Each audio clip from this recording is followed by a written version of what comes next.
Жалал Абадта камчыбек Ташиевдин катышуусунда балдар бакчасы ачылды. Бүгүн 14-май күнү Жалал Абад шаарында атайын кызматтын, чек арачылардын жана укук коргоо органдарынын кызматкерлеринин балдары үчүн мекен деми балдар бакчасы ачылды. Имарат 200 балга ылайыкташкан жана балдар үчүн, тарбиячылар үчүн керек болгон бардык заманбап шарттар түзүлгөн. Ачылыш аземине УКМК төрагасы камчыбек Ташиев катышты. Ал куттуктоо сөзүндө өлкө боюнча бардык облус шаарларда ушундай балдар бакчасы курулуп жатканын, көпчүлүк бөлүгүндө курулуштар аяктаганын билдирди. Бул аракеттер мекен чегинде кызмат кылып жаткан аскер кызматкерлеринин, атайын кызматтын кызматкерлеринин социалдык көйгөйлөрүн чечүү жана жашоо шартын жакшыртуу үчүн аткарылып жатканын белгиледи. Өлкө башчысы тарабынан жасалып жаткан бул иш-аракеттер кызматкерлерге талапты күчөтүүнүн алкагында зарыл шарттарды түзүп берүү үчүн аткарылып жаткан кошумчалады.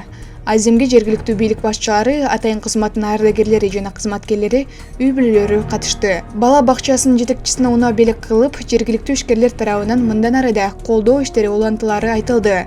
Мекендеми балдар бакчасын куруу иштери жеке ишкерлердин демөөрчүлүгү менен каржыланып, мамлекеттик казынадан акча коротулган эмес. Маалымат бак Сереп медиа.